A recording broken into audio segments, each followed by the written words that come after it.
So welcome. आज हम करने वाले हैं गेट XC 2021 के questions of solid mechanics.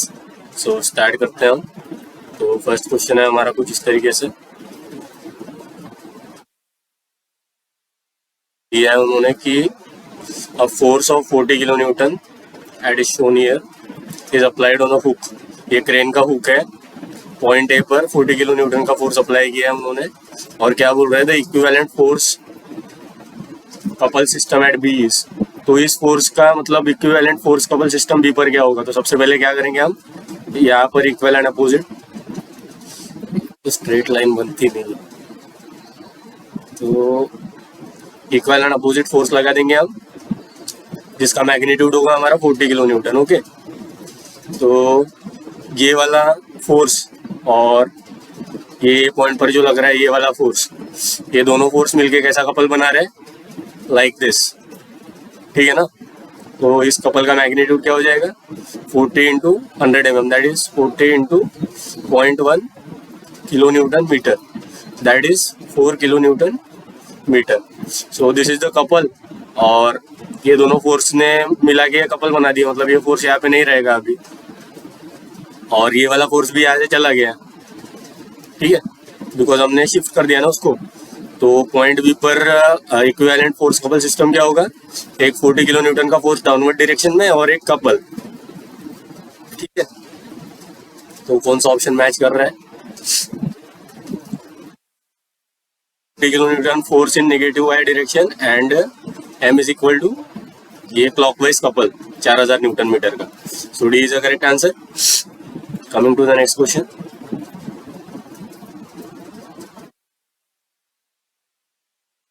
This is एक रिजिड रॉड दिया है ए बी OA.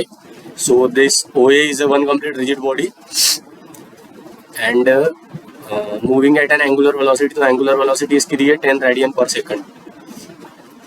अ बीड, ये जो एक बीड है, बीड मतलब मोती नहीं रहती है, वो गले में पहनते हैं हम, नेकलेस, उसमें जो रहता नहीं है क्या ऐसा गोल गोल, that is nothing but bead. A bead B, OB is equal to 1 meter. So this distance OB is given as 1 meter. Translate outward, so it is moving outward on a rod at a speed of, so velocity of bead is 5 meter per second and acceleration of bead is 2.5 meter per second square. Both the quantities with respect to rod. Okay, with respect to rod, with respect to rod. So it is relative velocity and relative acceleration. तो Coriolis component क्या होगा acceleration का, वो पूछा है। तो Coriolis component क्या आता है, A Coriolis is equal to 2 times omega cross V and V is V relative, that is velocity of that particle relative to the rod which is rotating. मतलब एक कोई भी मूविंग पार्टिकल है या moving body है, वो किसी rotating body पर ट्रांसलेट कर रही है, तो उसकी जो वेलोसिटी होगी, translating velocity with respect to that rod or that rotating body is nothing but that relative velocity, and omega is the angular velocity of that rotating body. So this is how we calculate Coriolis acceleration. So omega is known to us. Suppose ये बाहर आ रही है जो direction इसके perpendicular वाली, ये plane के बाहर आ रही है एक्स वाई, ये जो z डायरेक्शन है ये परपेंडिकुलर है, तो ये वाली पॉजिटिव मान लेते हैं हम। So rod is moving like this, तो फ्रॉम राइट हैंड रूल हम ऐसे करेंगे तो थंब इनवर्ट जाएगा। ठीक है, तो ओमेगा की डायरेक्शन क्या है, इज इन नेगेटिव के, तो omega is equal to its magnitude is -10 and magnitude is 10 and direction is in negative k. मतलब जो z डायरेक्शन में यूनिट वेक्टर है उसको k से रिप्रेजेंट करेंगे ना, और -z में -k से। ओमेगा की वैल्यू आ गई, तो VR की वैल्यू क्या आएगी सिमिलरली। सो VR की डायरेक्शन क्या है, VR is directed along positive Y direction. Okay, so Y direction उन्होंने इस तरीके से लिया है and its magnitude is 5 metre पर second and positive Y direction. तो after solving AC will be equal to 2 times omega is -10 k cap cross 5 j cap and is 2 -50 minus of k cross j cap. ठीक है, तो after solving what we will get, -100 and k cross j क्या होता है ये हमें पता है, आई जे के। आई इधर क्लॉकवाइज घूमते हैं हम, तो आई को जे के साथ क्रॉस करने से हमें के मिलता है, के को आई के साथ क्रॉस करने से जे मिलता है, तो मतलब जे को के के साथ क्रॉस करने से आई मिलता है।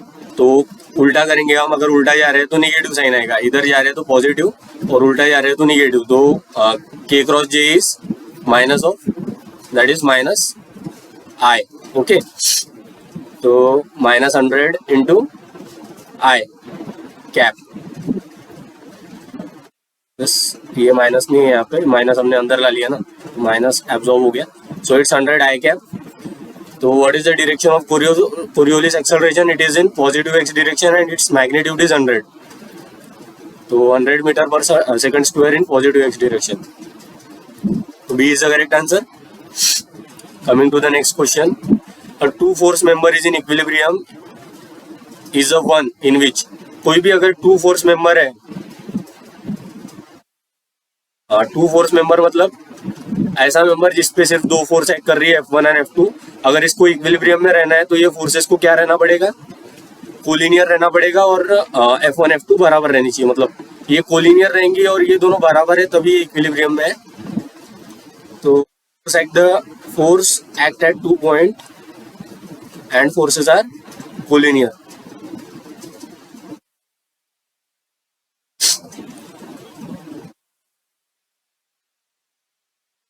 वो forces should be collinear because moment अपने आप बैलेंस हो जाना चाहिए और ये फोर्सेस दोनों बराबर रहने चाहिए। तो ये is the correct option. Coming to the next question, क्या दिया है उन्होंने? If the yield point shear stress obtain from the torsion test on a cylindrical specimen is tau Y. तो tau Y is yield shear stress. What is the maximum value of principal strain at yielding? So principal strain we know is given by sigma 1 E minus mu sigma 2 by E from hooks law. ये आती है हमारी value, ठीक है। E1 for plane strain condition, plane stress condition, ठीक है, because sigma 3 0 हम मान रहे हैं। तो epsilon 1 that is maximum value of principal strain is given by this. और हमें पता है प्योर शियर के केस में एलिमेंट पर कैसा शियर स्ट्रेस कैसी एक्ट करती है, this tau, and this tau is equal to tau y at yielding. तो स्टेट ऑफ स्ट्रेस क्या हो जाएगी, मतलब tau x y is equal to tau y. And for this state of stress we know principal stress is given by sigma 1, 2 is equal to sigma x plus sigma y by 2 plus minus sigma x minus sigma y by 2 का whole square plus tau x y का whole square.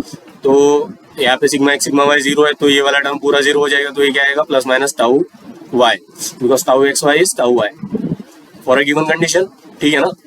तो sigma 1 2 is equal to plus minus tau Y. तो sigma 1 is plus tau, sigma 2 is minus tau Y. तो sigma 1 sigma 2 की value आ गई यहाँ पर, मतलब sigma 1 is major principal stress, sigma 2 is minor principal stress.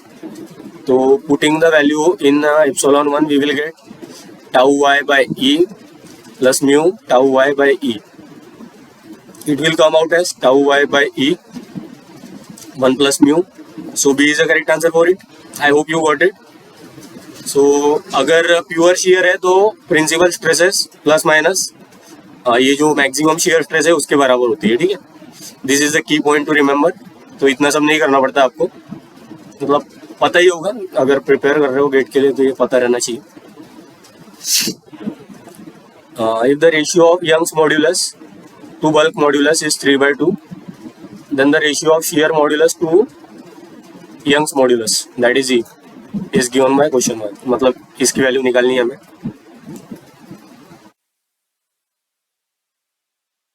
तो E is equal to 3K 1 minus 2 mu। तो E by K की वैल्यू आ जाएगी 3/2, that is 3 1 minus 2 mu। 3 3 get cancel, that is half is equal to 1 minus 2 mu, and from here we will get mu as 1/4। So after getting mu as 1/4 we know E is equal to 2G 1 plus mu, and 2G 1 plus mu is 4/4 plus mu is 1/4, and 2G 5/4 E। तो G by E का ratio निकालना है तो हमें ये 2 2 4 हो गया, ये 2/5 is equal to G by E। तो B is a correct answer for it, 2/5. Okay. You need to know the relation, that is E is equal to 2G 1 plus mu. ये एक याद होना चाहिए, और E is equal to 3K 1 minus 2 mu. ठीक है, इसको डिराइव करना सिंपल है, इसको थोड़ा कॉम्प्लिकेटेड है, मतलब ज्योमेट्री थोड़ी सी, बट आपको फॉर्मूले भी याद रहे तो काफ़ी है, डिराइव करना कोई पूछेगा नहीं, बट पता है कैसे डिराइव करते हैं तो अच्छी बात है. So coming to the 6th question, with respect to the plane of maximum shear stress, okay, which of the following statement is incorrect? So plane of maximum shear stress को लेके कौन सी statement incorrect है? Normal stress on this plane is 0, ये तो incorrect है, because why? Because normal stress on this plane is given as sigma x plus sigma y by 2. ठीक है ना? मैक्सिमम shear stress plane पर नॉर्मल स्ट्रेस 0 नहीं होती है, उसकी कुछ वैल्यू होती है, और that is equal to sigma x plus sigma y by 2. And maximum shear stress is equal to largest of one of the difference between principal stresses. This is correct. Plane of maximum shear stress occur at 45 degree to the principal plane. This is also correct. Magnitude of maximum shear stress is equal to largest radius of the Mohr circle. This is also correct. So incorrect statement is only one. So A is the correct answer for it. Coming to the next question. Let me read it first. तो क्या है, एक simply supported beam है जिसकी length है L, total मतलब span है उसका L, loaded by 2 symmetrically applied load point P at L/3 from each support. ठीक है, ये पहली कंडीशन दी है. तो सिमेट्री की वजह से रिएक्शन क्या आ जाएगी, P. Both the load are then shifted to the new point which are at a distance L/4 from each support. The bending moment at the mid section of the beam in both the cases are same. तो bending moment दोनों cases में क्या है, same है mid point पे. So what will be the magnitude of P1 in terms of P? So they are asking the magnitude of P1 in terms of P. तो ये भी सिमेट्रिक है, तो इधर भी reaction is equal to P1. So we need to calculate bending moment here and bending moment here, then equate it. तो bending moment यहाँ पर क्या आएगा, से मिडल सेक्शन को M बोलते हैं, M दोनों केस में. तो यहाँ पर क्या आएगा bending moment, that is P into L/2. It is sagging, producing like this. और ये वाला P हॉगिंग प्रोड्यूस कर रहा है मोमेंट, तो its sense will be like this and magnitude is P. और ये डिस्टेंस क्या है, that is L/2 minus L/3 minus P L/2 minus L/3. तो P L/2 minus L/2 plus L/3, that is P L/3. ये पहले केस में आ गया. This is the moment in first case. And for second case हम क्या करेंगे, सिमिलरली वैसे ही argument.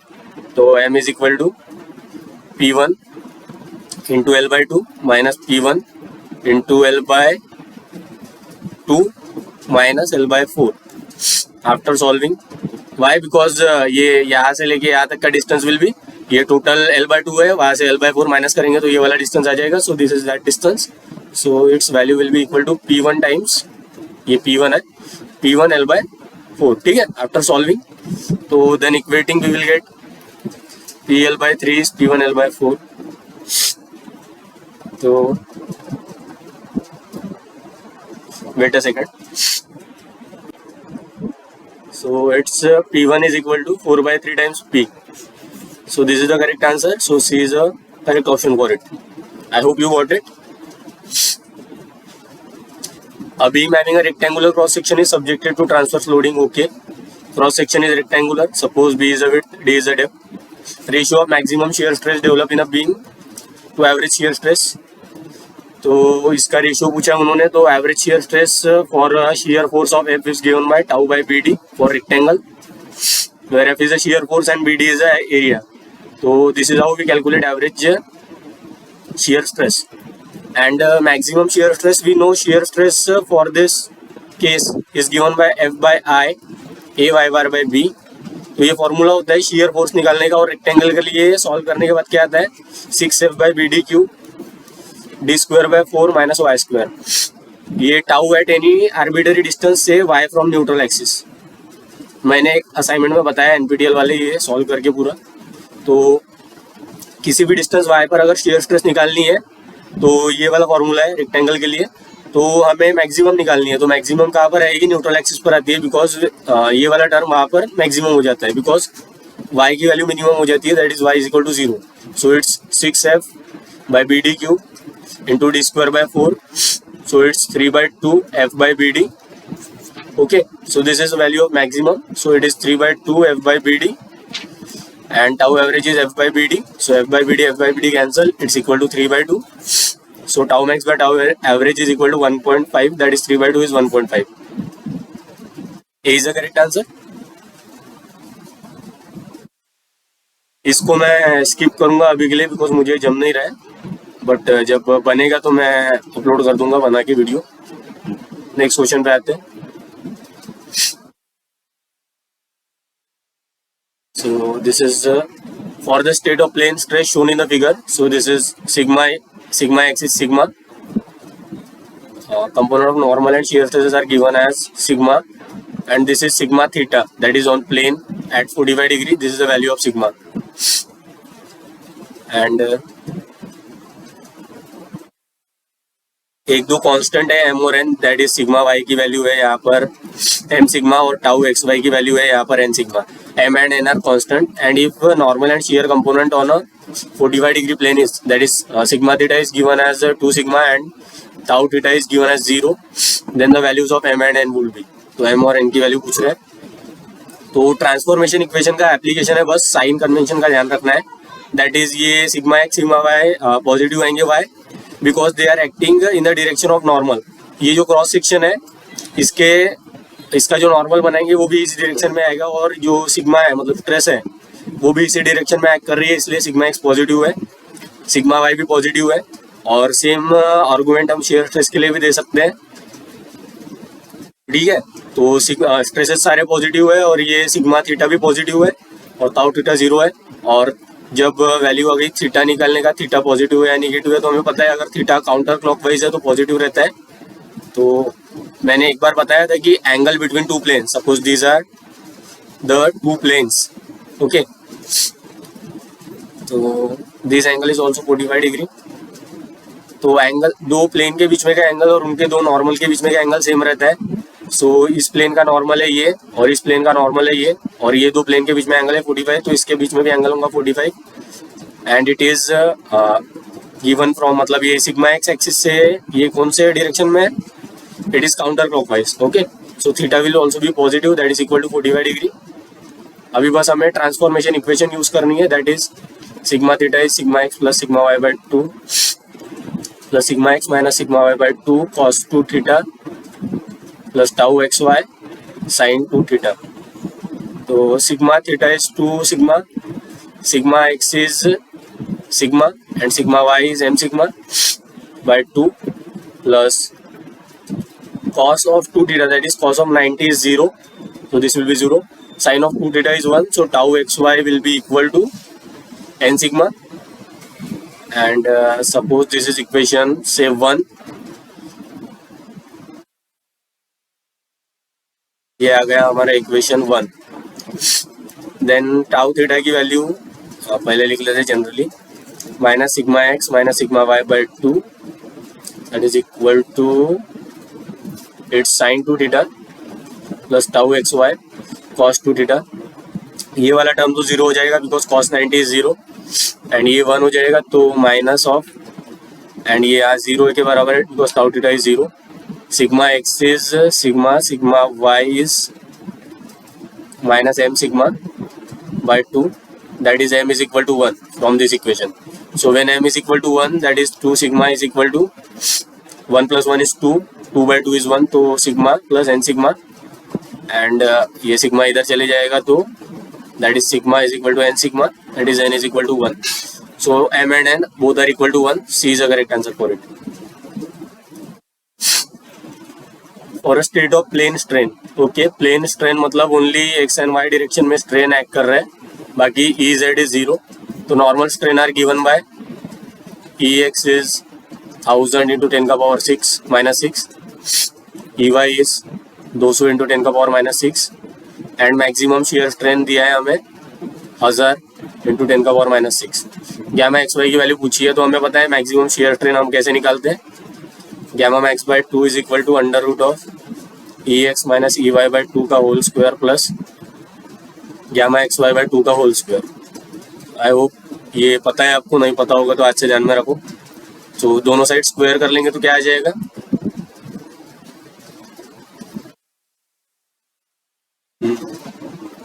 gamma max is 1000 into 10 का पावर माइनस 6 का whole square is equal to ex minus ey is 800 by 2 is 400 into 10 का power minus 6 का whole square Z compression हो, ठीक है। तो प्लस gamma xy हमें निकालना है, तो ये हो जाएगा स्क्वायर, तो इट्स 1000 माइनस 200 इज 800। अब बाय 2 नहीं करना है बिकॉज ये 2 हमने सभी साइड से कैंसिल कर दिया, सो इट्स 800, इट्स ओनली 800, ठीक है। देन बाद में इस साइड को इधर लाएंगे और सॉल्व करेंगे तो क्या आ जाएगा, 1000 इंटू 10 का पावर माइनस 6 का होल स्क्वायर माइनस 800 इंटू 10 का पावर माइनस 6 का whole square is equal to gamma x by whole square. And we know a square minus b square is equal to a minus b a plus b, ये पता होगा आपको। तो ये क्या हो जाएगा 1800 इंटू 200, ठीक है ना, इंटू 10 का पावर माइनस 12 gamma xy का होल स्क्वायर। तो इसका 10 का पावर माइनस मतलब स्क्वायर रूट लेने के बाद क्या आएगा, gamma xy की वैल्यू आएगी हमारी 18 2 सा होता है हमारा 36, और ये आ गया 10 का पावर 4 इंटू 10 का power minus 12 it's gamma xy का whole square. So gamma xy will be equal to 6 6 जा 36, ये 100 जा, ये माइनस 6 जा, 600 इंटू 10 का power minus 6 is the correct answer. I hope you got it.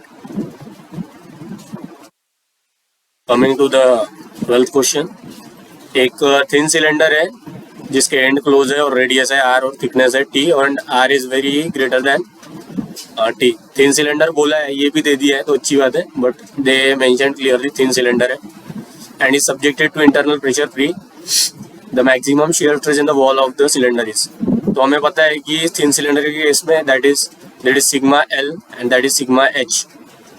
एक कोई एलिमेंट लेंगे हम सरफेस पे, तो स्टेट ऑफ स्ट्रेस कुछ इस तरीके से आती है, that is sigma l is P R by 2t, sigma hoop is P R by t, ठीक है ना। तो this is state of stress and this is say sigma 1, this is sigma 2। Because यहाँ पर कोई शेयर स्ट्रेस एक्ट नहीं कर रहा, तो ये खुद प्रिंसिपल प्लेन है, मतलब प्रिंसिपल स्ट्रेसेस है सिग्मा एल और सिग्मा एच। तो टाउ मैक्स की वैल्यू क्या आ जाएगी हमारी, maximum out of sigma L minus sigma H by 2 और sigma 1 minus sigma 2 by 2, sigma 2 minus sigma 3 by 2, sigma 3 minus sigma 1 by 2। This is how we calculate the maximum shear stress and sigma 3 here is 0, sigma l is से sigma 1, sigma h is से sigma 2, denote कर रहे हैं हम बस। तो sigma 1 minus sigma 2 is P R by 4t, ये वाला टर्म आ जाएगा। sigma 2 is what is sigma 2? sigma 2 is sigma h, तो it's P R by 2t and it's PR by 4t because sigma 3 is 0 and sigma 1 is PR by 2t and it divided by 2 is PR by 4t। तो इन सब का जो maximum है वो है PR by 2t, so PR by 2t is a correct answer, so B is a correct option for it। जब तक बोला नहीं हो मतलब इन प्लेन, तब तक हम मैक्सिमम वाला ही निकालेंगे। अगर इन प्लेन बोला होता तो सिंपल आता sigma L minus sigma H by 2, लेकिन अगर इन प्लेन नहीं बोला है तो हम एब्सोल्यूट ही निकालेंगे, और एब्सोल्यूट निकालने का यही है कि maximum out of sigma 1 minus sigma 2 by 2, sigma 2 minus sigma 3 by 2, sigma 3 minus sigma 1 by 2।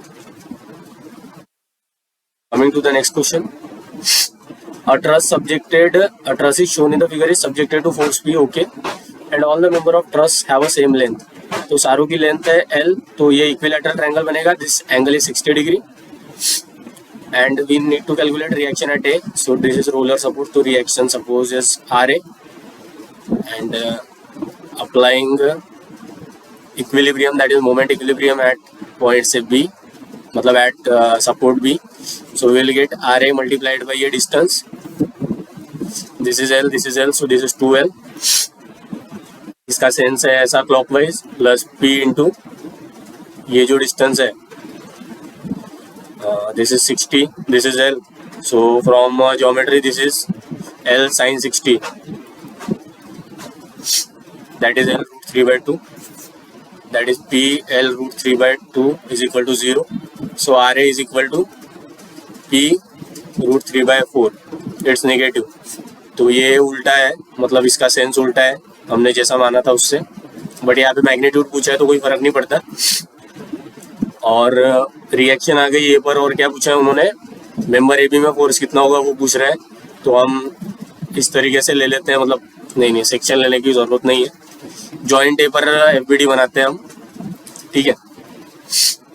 तो drawing FBD at joint A, this is P root 3 by 4, हमने सेंस एज्यूम कर लिया बराबर, तो माइनस लगाने की ज़रूरत नहीं है।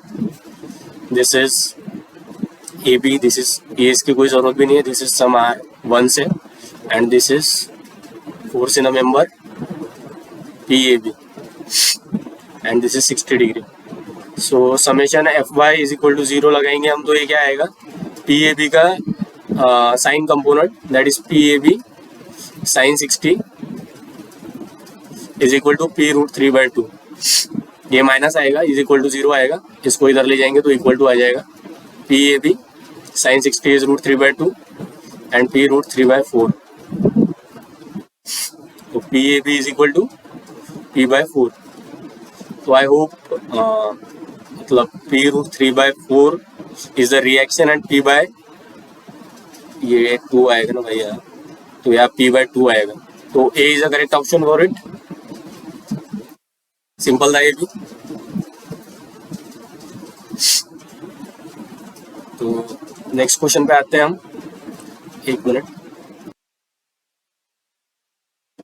वो ये फिगर में क्या दिखा रहे हैं, मतलब figure shows a structure with support, okay, the correct FBD when the supports are removed is, तो जब सपोर्ट रिमूव कर दिए तो करेक्ट एफबीडी क्या आएगी, तो ये स्प्रिंग के वजह से कुछ फोर्स आएगा, और ये टॉर्सनल स्प्रिंग की वजह से यहाँ कुछ मोमेंट आएगा, मतलब ये रिमूव करने के बाद लोड वैसे का वैसे ही रहेगा, हिंज के ऐसी कुछ रिएक्शन आएगी तो इसका हॉरिजॉन्टल और वर्टिकल कंपोनेंट आएगा, और ये रोलर सपोर्ट है तो यहाँ पर एक नॉर्मल रिएक्शन आएगी। स्मूथ स्लॉट बोला है तो यहाँ पर ट्रांसवर्स कंपोनेंट नहीं आएगा, लेकिन वर्टिकल कंपोनेंट आएगा रिएक्शन का, ठीक है।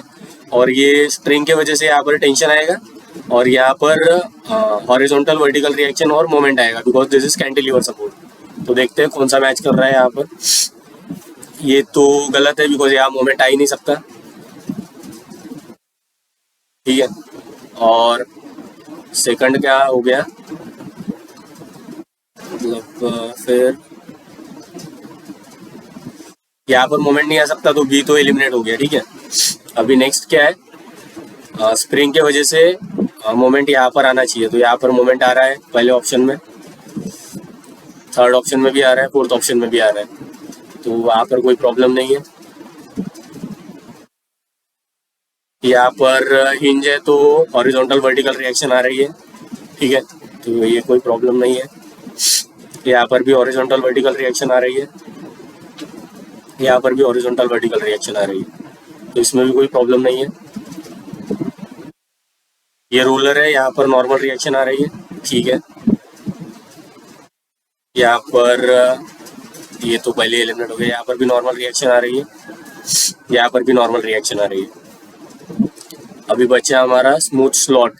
स्मूथ स्लॉट है तो यहाँ सिर्फ नॉर्मल रिएक्शन आएगी, फ्रिक्शनल कंपोनेंट नहीं आएगा। तो पहले वाले में हो रहा है वैसा कि नॉर्मल रिएक्शन आ रही है बस, सेकंड तो एलिमिनेटेड है, लेकिन यहाँ पर फ्रिक्शन वाला भी आ रहा है, तो ये तो वॉयलेट कर रहा है उसको, गिवन कंडीशन को।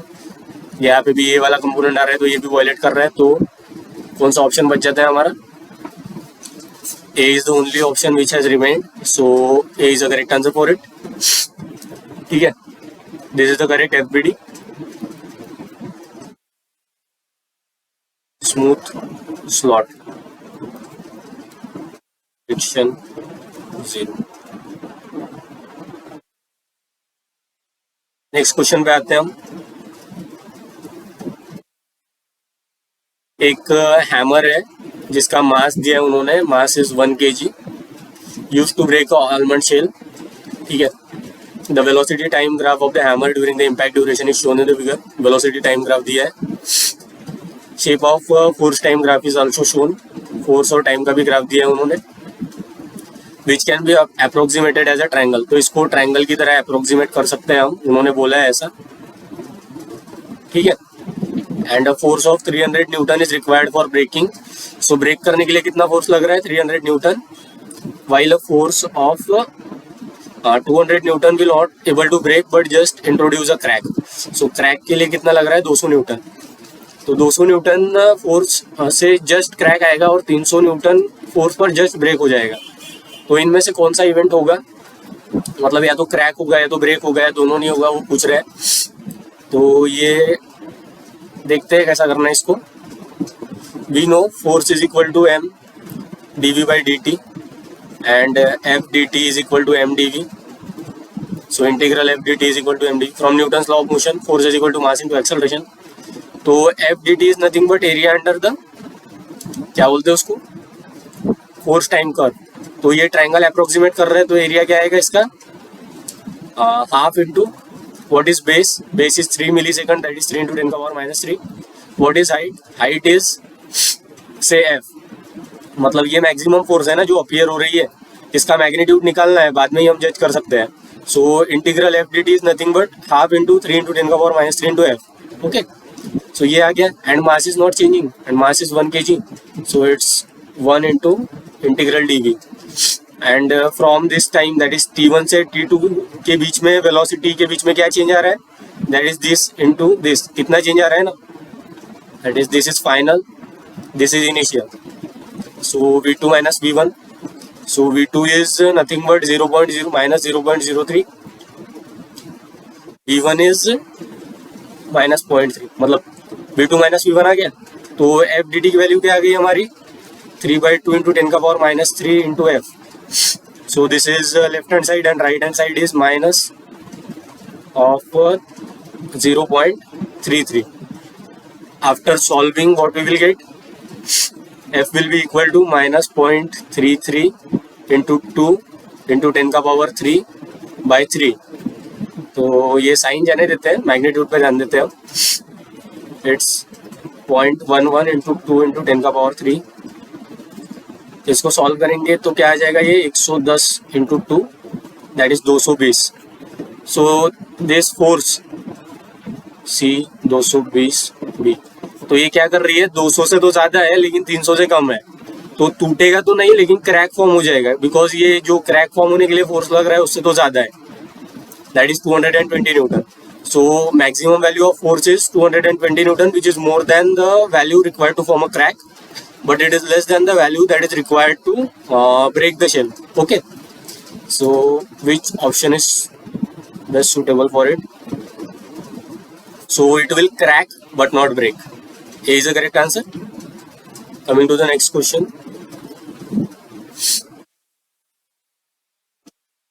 next question क्या है हमारा, एक रिजिड सर्कुलर डिस्क है of radius is 0.2 metre and mass is given as 10 kg which is roll without slip। so this point is stationary at a given instant, is known as instantaneous center of velocity।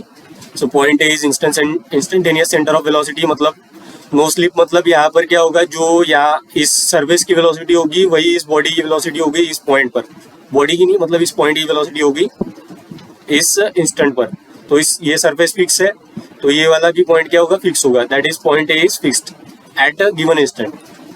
Coefficient of friction दिया है and the torque, the value of T is given as 10 newton metre act on the disc as shown in the figure. Given acceleration due to gravity, so g की value दी है उन्होंने, then they are asking a friction force. So let's draw, मतलब मान लीजिए ये निकाल दिया मैंने, मतलब ये सरफेस और बॉडी को आइसोलेट कर दिया और मैं एफबीडी बना रहा हूँ। सो this is the weight of the body, this is the reaction that the surface is offering से are and body is moving forward, so on it friction is suppose acting in this direction। This is the only thing that is acting on the body and this is the center, say O। okay, so applying summation fx is equal to mass into acceleration in x direction। इस direction में move कर रही है ना body और y में तो कुछ है ही नहीं, तो fx is equal to minus f m into a, acceleration in x इससे ये मान रहे हैं हम थोड़ी देर के लिए, मतलब एक्सेलरेशन इन एक्स डायरेक्शन को हम ए से ही डिनोट कर रहे हैं नॉर्मली, तो this is say equation 1 and summation M net is equal to I C M और fixed into alpha. Alpha is the angular acceleration of the body. I is the moment of inertia of a body about center of mass or fixed. मतलब या तो fix point के about लेना है या तो centre of mass के about लेना है, तो दोनों से आंसर सेम ही आएगा बिकॉज मोमेंट के लिए फोर्सेस बदल जाएंगे. अगर फिक्स पॉइंट के लिए ले रहे हैं हम तो ये जो फ्रिक्शन फोर्स वाला मोमेंट है वो कंट्रीब्यूट नहीं करेगा, वो जीरो हो जाएगा. और अगर सेंटर ऑफ मास के अबाउट ले रहे हैं हम तो ये वाला मोमेंट कंट्रीब्यूट करेगा. ठीक है, तो या तो सेंटर ऑफ मास के अबाउट ले सकते हैं या फिक्स पॉइंट के about. So summation of net moment से ये वाला डायरेक्शन पॉजिटिव मान रहे हैं हम, that is clockwise is positive. So T is equal to what is I C M. I C M is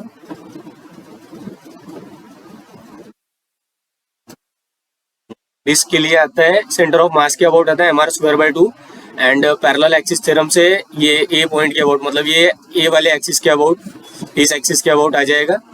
ये दोनों के बीच में का distance mass into perpendicular distance between them is r square multiplied by alpha. So T will be equal to 3/2 M R square into alpha. So this is equation number 2 and without roll without slip का ये kinematic condition है. A is equal to are alpha that is s is equal to r theta. ये होता है, इसको differentiate करते जाएंगे हम तो ए is equal to are alpha 2 बार डिफरेंशिएट करने के बाद ये वाला रिलेशन आ जाएगा. तो इक्वेशन 1, 2 और 3 के हेल्प से क्या आ जाएगा, हमें फ्रिक्शन फोर्स निकालना है. तो मैग्नीट्यूड कंसिडर करके F T is equal to M A is R alpha and 3/2 M R square alpha. So it's 2/3 and 2/3 R. तो F will be equal to 2/3 upon T by R. तो 2/3 T की value है 9 and R की value क्या दी है 0.2. तो it's 3 3 9 and 0.2 से 2 गया तो ये आ जाएगा 30. सो F की वैल्यू आ गई 30. रेंज क्या दी है उन्होंने, question number 16. 16. So 30 is the correct answer. Range नहीं है इसमें, 30 आना ही चाहिए आंसर आपका. So 30 is the correct answer for it. Coming to the next question, prismatic solid circular rod of diameter D. ये इसकी बात कर रहे हैं. प्रिज्मेटिक मतलब जिसका क्रॉस सेक्शन एरिया बदलता नहीं है, मतलब यूनिफॉर्म रहता है. इंट्रोड्यूस एन ऑफसेट, ये ऑफसेट इंट्रोड्यूस किया उसमें. Rod is further subjected to axial load P. Okay, the maximum longitudinal stress at a section AB in the rod with offset. तो ये सेक्शन AB पर जो स्ट्रेस होगी मैक्सिमम वाली sigma AB will be n time sigma that is rod से in case 1 is equal to sigma 1. ये पूछा है उन्होंने, मतलब ये दिया है कंडीशन कि जो AB सेक्शन पर स्ट्रेस होगी वो इस रॉड में जो स्ट्रेस होगी उसके n टाइम्स होगी. ठीक है, तो AB में मैक्सिमम स्ट्रेस कितनी होगी, तो ये P कहाँ पर एक्ट कर रहा है, सपोज AB के सेंट्रोइड से this is acting at a distance D. Why, because देखिए ये P यहाँ से मिड पे एक्ट कर रहा है दैट इज D/2 पे. तो इसको हम यहाँ से देखेंगे तो मतलब ये वाला टोटल डिस्टेंस है D, तो ये D/2 हो गया. तो ये कितना बचा D/2. ठीक है, एंड ये वाला रिमेनिंग डिस्टेंस कितना है D/2. तो total offset of P is what we say, क्या बोलेंगे उसको, D. ठीक है, तो that D is eccentricity of a load P. तो लोड P कितने से एक्सेंट्रिक है, it's eccentric by the amount D. And equal and opposite apply कर देंगे हम यहाँ पर, तो क्या आ जाएगा EP. So this P and this P will produce a moment like this that is P into D. ये वाला P और ये वाला P ना, तो इस ये P चला गया और यहाँ पर क्या आ गया, एक फोर्स आ गया सेक्शन AB पर और एक मोमेंट आ गया. तो सिग्मा AB कितना आएगा मैक्सिमम वाला, इस मोमेंट की वजह से सर्कुलर सेक्शन, ये बेंडिंग मोमेंट है ना इसके लिए सैगिंग वाला, तो इस मोमेंट की वजह से मैक्सिमम स्ट्रेस कितनी आएगी यहाँ पर, that is 32 m/πd³ that is and plus ये तो आ गई ये मोमेंट की वजह से, और ये लोड की वजह से मैक्सिमम स्ट्रेस कितनी आएगी, P π/4 d²। ठीक है ना। तो टोटल स्ट्रेस मैक्सिमम कितनी हो जाएगी, 32 m/π/du and P π/4 d²। So it is 32 PD upon π/d³ plus P π/4 d²। तो सिग्मा ए बी की वैल्यू हो जाएगी 32 P/π/d² plus 4 P/π/d² is equal to n. This is also equal to 4 P/π/d². Why? Because here stress will be P upon π/4 d². So ये sigma 1 की value हो जाएगी, ये आप पुट करने के बाद ऐसा आ जाएगा, P π/4 d² दोनों साइड कैंसिल कर देंगे तो it is 32 plus 4 is equal to n into 4। So it's 36/4, n is equal to, so n is equal to 9, 9 4 is 36, so 9 is the correct answer for it. So question number 17 का answer है 9। Coming to the next question, तो ये भी थोड़ा अच्छा question है। क्या दिया है उन्होंने, naturally curved steel beam AB having Young's modulus, E की वैल्यू दी है उन्होंने 208 GPa, area moment of inertia is given as 26.7 centimetre का power 4, radius they have given as 2 metre, load की वैल्यू दी है 1000 newton, theta is 90 degree they have given, theta is 90 degree that is π/2 radian, and bending strain energy of the beam पूछा है। तो हमें पता है बेंडिंग स्ट्रेन एनर्जी कैसे निकालते हैं, इंटीग्रल m² dx/2e है। ये यहाँ पर इंटीग्रेशन क्यों करना पड़ा, बिकॉज यहाँ जो बेंडिंग मोमेंट होगा मैं जो अभी निकाल के दिखाऊंगा वो वैरी कर रहा है अलॉन्ग इसके लेंथ के, तो इसलिए इंटीग्रेट करना पड़ेगा हमें। तो पहले बेंडिंग मोमेंट निकालते हैं, तो ये लोड को यहाँ शिफ्ट करेंगे हम इस तरीके से, और ये डिस्टेंस हो जाएगा हमारा, this is r, so this ये ट्राइंगल में ये वाला डिस्टेंस हो जाएगा अपोजिट वाला, this distance is r sin theta. तो ये वाला लोड P, ये P, तो this P and this P will produce a moment like this. तो यहाँ से ये चला गया, तो this M at theta that is M at any angle theta is equal to P into R sin theta. सो ये आ गया हमारा बेंडिंग मोमेंट। तो बेंडिंग मोमेंट की वैल्यू आ गई, एंड ये जो P है उसके वजह से कौन सी फोर्सेज आएंगी मैं थोड़ा सा क्लियरली दिखा देता हूँ ताकि आपको पता चले। तो यहाँ ये लोड बच गया था हमारा, इसको हम रिजॉल्व करेंगे along this and this direction. तो इसके वजह से ये आ रही है P कॉम्प्रेसिव, मतलब एक्सियल लोड है ये, तो ये कॉम्प्रेसिव लोड आएगा। इसको रिजॉल्व करने के बाद इस डायरेक्शन में और इस डायरेक्शन में आएगा शियर लोड, और बेंडिंग कितना आया बस m थीटा, मतलब बेंडिंग बस ये बेंडिंग मोमेंट की वजह से आएगा। तो बेंडिंग स्ट्रेन एनर्जी निकालने के लिए हमें यही कंसिडर करना है, बाकी कुछ कंसिडर नहीं करना है। तो ये क्लियर हो गया आपको। अभी हमें वैल्यू रखनी है और सॉल्व करना है। तो u is equal to, let me do it on, यहाँ जगह है क्या, नहीं है, तो मैं दूसरे पेज पे करता हूँ थोड़ा सा। So u is equal to integral m² dx/2e है, m is equal to PR sin theta and dx इसका होल स्क्वायर बाय 2e है। सो इंटीग्रेशन कहाँ से कहाँ तक करेंगे, this is theta is varying from 0 से π/2 and dx, so suppose say this length is say dx and this angle is say d theta, तो dx is equal to r d theta. ठीक है, ये एक पॉइंट हो गया। तो यहाँ पे लिखेंगे हम इंटीग्रेशन लिमिट्स आर फ्रॉम 0 से π/2, 0 से π/2 that is PR sin theta का whole square, dx is r d theta and by 2e है that is PR square r sin square theta d theta by 2e है, 0 से π/2। सारे constant term बाहर निकाल दिए हमने। सो ये क्या हो जाएगा हमारा P²r³ बाय 2e है, इंटीग्रल 0 से π/2, एंड हमें पता है 1 minus cos 2 theta by 2 is equal to क्या होता है, साइन स्क्वायर थीटा होता है। ठीक है, तो ये इंटीग्रेशन के लिए हमें हेल्प करेगा, 1 minus cos of 2 theta by 2 d theta, so it will be equal to P²r³ by 2e है, एंड ये 2 को बाहर निकाल लिया है हमने, मतलब बाहर निकालेंगे तो it will become 4EI. So its integration will be 0 से π/2 1 minus cosine of 2 theta d theta. So p square r cube by 4EI.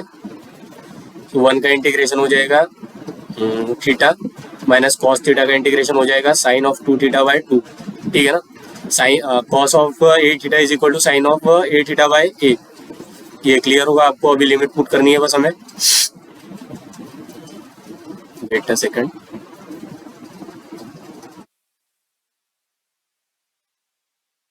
So it's p square r cube by 4EI. Theta is π/2. Sin π/2 यहाँ रखेंगे तो sin pi that will become 0. और ये sin 0 तो 0, that is 0. Finally ये हमारा आ जाएगा p square r cube by 8EI. That is the bending strain energy. ठीक है. तो p square r cube by 8EI. तो this is the value of u. अभी हमें कौन सा नंबर का है 18. सो 18 में यहाँ पे सबकी वैल्यू ऐसा यूनिट में रखेंगे तो हमारा आंसर आ जाएगा 56.5685. तो इसकी रेंज दी है उन्होंने 56.5 से लेके 56.6 तक. और ये एग्जैक्ट आंसर आता है सारी वैल्यूज रखने के बाद 56.5685. तो आई होप ये समझ में आया होगा आपको. 18 हो गया. अभी 19 क्वेश्चन पे आते हैं. Wait a second. क्या दिया उन्होंने. Room temperature. ये रूम का टेम्परेचर दिया है. T1 is 25 degree Celsius. A gap of 1 mm. Since total gap is 1 mm exist between the end of the rod 1 and 2. Given the cross section area A of the rod is 1500 mm square and modulus of elasticity भी दिया है उन्होंने 75 GPa. Coefficient of thermal expansion की value दी है. When temperature has reached T2 जब 150 degree Celsius हो जाएगा. So when T2 will be equal to 150 degree Celsius they are asking the magnitude of normal stress in each of the rod. दोनों rod में क्या normal stress की value हो गई वो पूछ रहा है. तो हमें दिख रहा है ये सिमेट्रिक है थोड़ा सा. तो ये दोनों मतलब मटेरियल भी एक ही है. तो टेम्परेचर बढ़ाने पे दोनों में फ्री एक्सपेंशन एक ही जितना होगा. मतलब ये सिमेट्रिकली एक्सपांड करेंगे. ठीक है. तो फ्री एक्सपेंशन कितना होगा दोनों में. Delta free is equal to alpha delta T into L. Alpha into what is delta T into L. So ये सॉल्व करने के बाद क्या आएगी हमारी वैल्यू. तो अल्फा की वैल्यू आ रही है 23 इंटू 10 का power -6.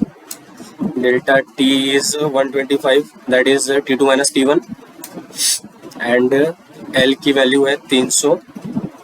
So it will come out as 0.8625. तो ये हो गया फ्री एक्सपेंशन. और डेल्टा अलाउड कितना है.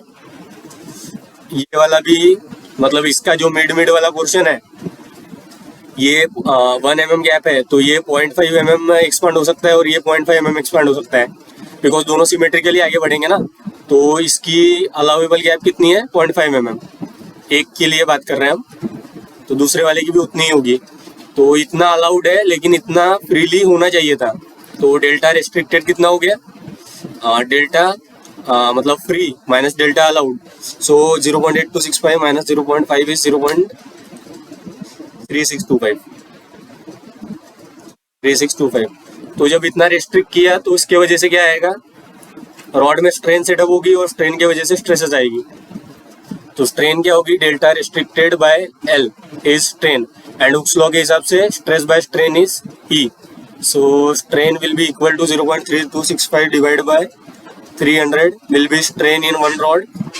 So it's 1.208 into 10 का पावर -3. ये स्ट्रेन हो गई and multiplied by Young's modulus is 75 into 10 का power 3 mega pascal. So it's sigma value will come out as 90.625 MPa. So after solving you will get stress in each rod is 90.625 megapascal. So this is the correct answer for it. Next question पे आते हैं हम. Question number 20.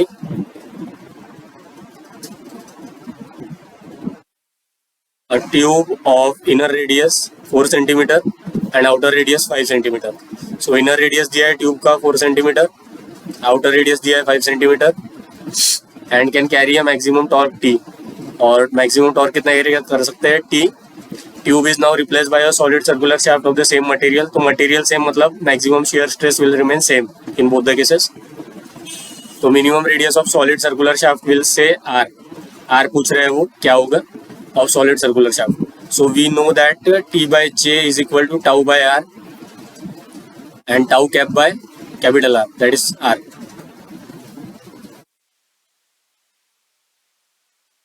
We write it properly. From torsion equation we know T by J is equal to tau by R and T by tau is equal to J by R. तो T same रखा है और material same है तो ये वाला same ही आएगा, allowable से इक्वेट करेंगे तो ये वाली टर्म तो सेम आ जाएगी. तो ये क्या हो जाएगा J hollow by R outer, मतलब हॉलो के लिए मैक्सिमम वाला distance, and J solid by R solid के लिए मैक्सिमम वाला डिस्टेंस. ये आ गई वैल्यू हमारी. J हॉलो क्या आ जाएगा हमारा पाई बाय 64 डी आउटर का पावर 4 माइनस डी इनर का power 4 upon RO is equal to J solid क्या आएगा पाई बाय 64 डी का power 4 upon R. So D को R के टर्म में रिप्लेस करेंगे हम तो क्या आ जाएगा पाई बाय 64 दोनों साइड से कैंसिल हो गया. R की वैल्यू आएगी हमारी 2 का पावर 4 डी का RO का पावर 4 माइनस RI का power 4 by RO is equal to R का पावर 4 बाय R. ये आ जाएगा हमारा इंटू 2 का पावर 4. डी को रिप्लेस करने के बाद तो ये कैंसिल हो जाएगा दोनों साइड से. तो कैंसिल होने के बाद हमारा क्या बच जाएगा after cancellation, that is RO का पावर 4 माइनस RI का power 4 by RO is equal to R cube. And on solving this, मतलब ये सेंटीमीटर में रखने के बाद सारा कुछ हमें R की वैल्यू क्या मिलती है, किस में चाहिए हमें, सेंटीमीटर में ही. तो 20 का आंसर इज 4.1945. तो ये आंसर आता है हमारा. और इसकी रेंज दी है उन्होंने 4.17 टू 4.21. ये वैल्यूज यहाँ पे पुट करने के बाद एग्जैक्टली इतना आंसर आ जाएगा. ठीक है, सो this is the correct answer.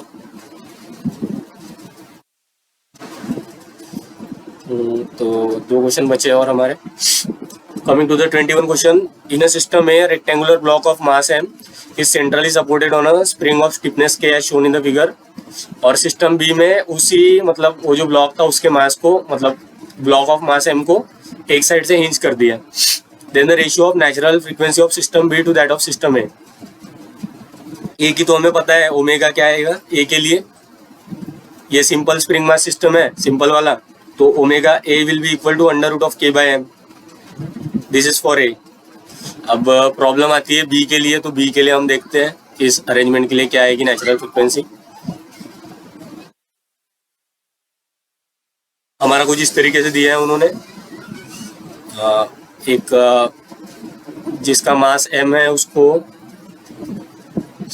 Spring के हेल्प से ऐसा सपोर्ट किया है, तो ऐसे हिंज किया उन्होंने. ठीक है, तो समेशन मतलब इनिशियली हम देखते हैं कि डिस्टर्बेंस अप्लाई नहीं किया है, तो स्टैटिकली मतलब ये वेट के वजह से, मतलब इसका वेट CG पे एक्ट कर रहा है फोर्स निकालने के लिए. तो हम मतलब ये जो वेट एक्ट कर रहा है उसकी वजह से स्प्रिंग कुछ ना कुछ डिफॉर्म होगी. तो कितनी होगी, let me show it with the different colour.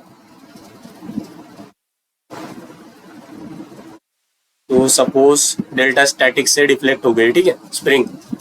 तो ये क्या हो जाएगा, मतलब स्टैटिक कंडीशन में कोई डिस्टर्बेंस अप्लाई नहीं किया, तो summation of moment about point O will be equal to 0.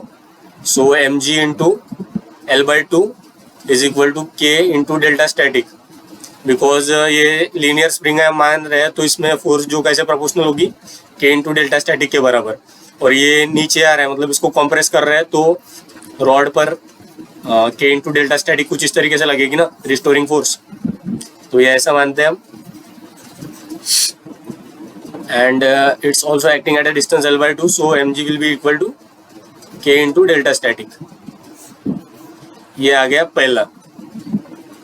अब अभी इतना डिस्प्लेस कर दिया हमने इसको।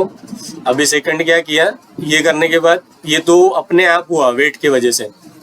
अभी नेक्स्ट क्या किया, हम क्या कर रहे हैं कि इसको डिस्टर्ब कर रहे हैं बाय एन एंगल थीटा और बाय डिस्टेंस से एक्स, मतलब एक्स अमाउंट ऑफ डिस्प्लेसमेंट दिया हमने।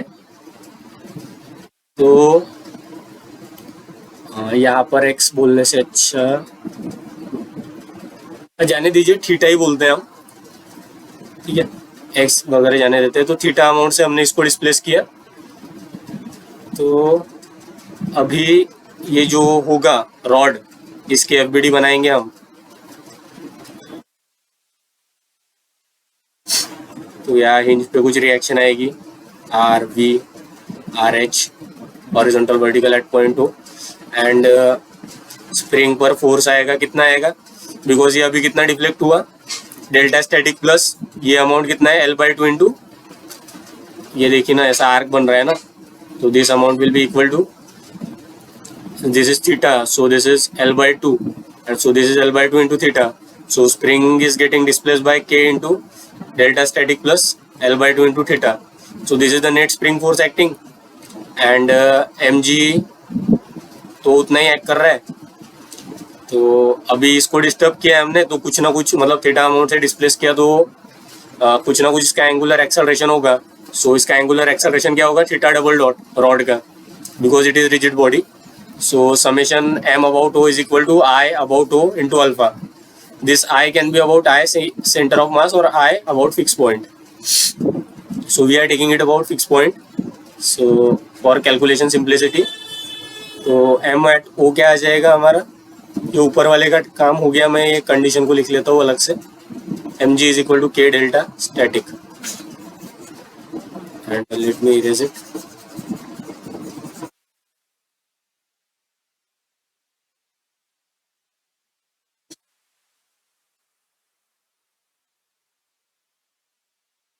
Summation about O will be equal to K into delta static plus L/2। ये वाले डायरेक्शन में डिस्टर्बेंस किया हमने, तो ये K वाला मोमेंट अपोजिट डायरेक्शन में एक्ट कर रहा है। So it will be equal to minus K L/2 theta into acting at a distance L/2 minus plus mg which is acting at a distance of L/2, and this is the net moment acting, and its value will be equal to I. So moment of inertia of rod about one of its end is given by ml square by 3. Centre of mass के about आता है ml square by 12, और ये centre of mass के about हो गया। तो centre of mass से ये एंड कितने डिस्टेंस पर है, L/2। So it is equal to mass into perpendicular distance from parallel axis theorem. So about fix point will be equal to ml square by 12 plus ml square by 4। तो इसको solve करने के बाद आएगा ml square by 3।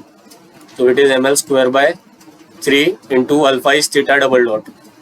Okay, so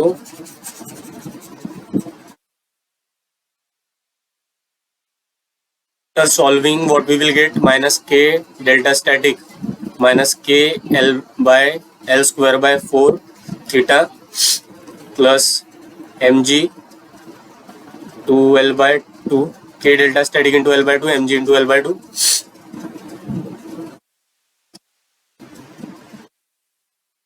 सो कहाँ थे हम,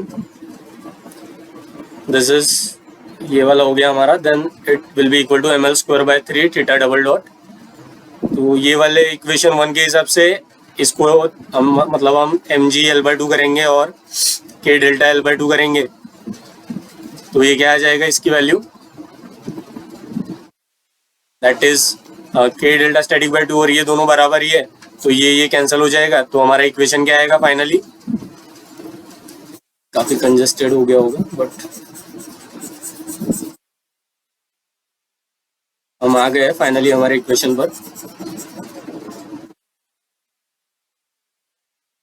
सो it's like this, ml square by 3 theta double dot plus kl square by 4 theta is equal to 0। इसको इधर साइड ला लिया हमने, and it's theta double dot plus 3/4 times what we say k by m into theta is equal to 0।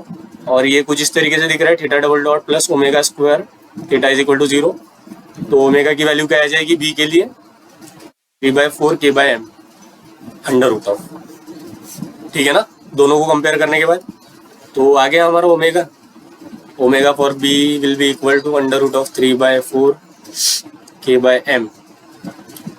तो it is omega B by omega A will be equal to under root of 0.75। तो ये solve करने के बाद value आती है हमारी under root of 0.75 21 is 0.866। so this is the correct answer for it for 21।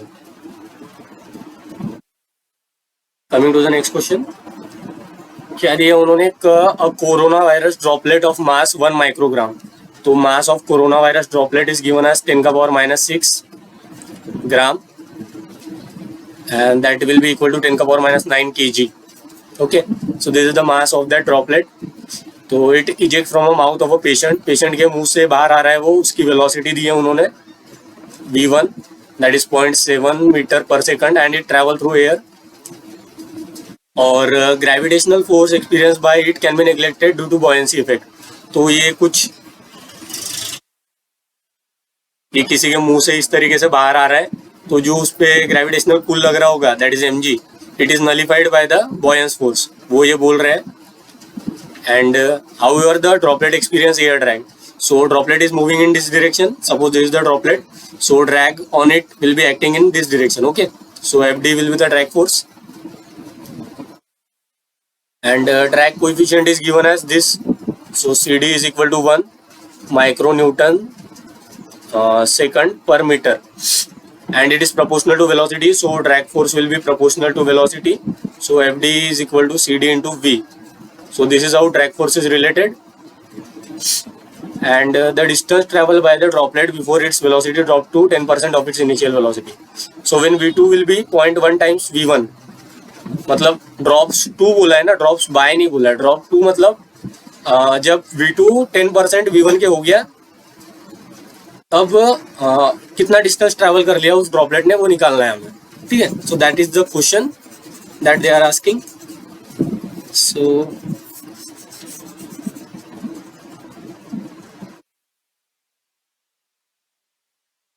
it is moving in this direction with velocity say v and fd is acting in this direction, so minus of fd will be is equal to mass into acceleration, acceleration is a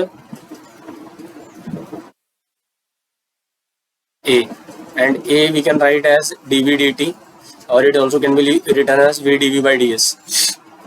so here we can write v dv by ds and drag force हमें पता है क्या आ रहा है cd into v, तो v get cancelled, so ds is equal to m by cd minus m by cd into dv। so ds will be equal to minus m is 10⁻⁹ and cd is given as 1 or 10⁻⁶, 1 micronewton ना, so cd will be equal to 10⁻⁶ Newton second पर metre इन ऐसा unit. And integrating it, इसको integrate करेंगे हम, तो ds का integration हो जाएगा s2 माइनस s1, यही इसको बाद में लिखते हैं।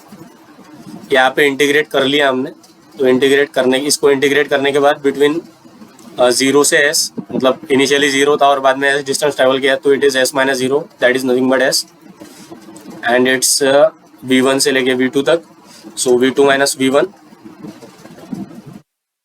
so it is minus 10 का power minus 3 and v2 is 0.1 v1, v1 is v1 only, so it is minus 0.9, so minus minus plus, ये minus 0.9 v1 into 10 का पावर minus 3, यहाँ माइनस आएगा, ये माइनस है तो माइनस माइनस प्लस हो जाएगा, and v1 is 0.7, so 0.9 into 0.7 into 10 का power minus 3, so it's 0.63 into 10 का power minus 3, so s will be equal to 0.00063 meter।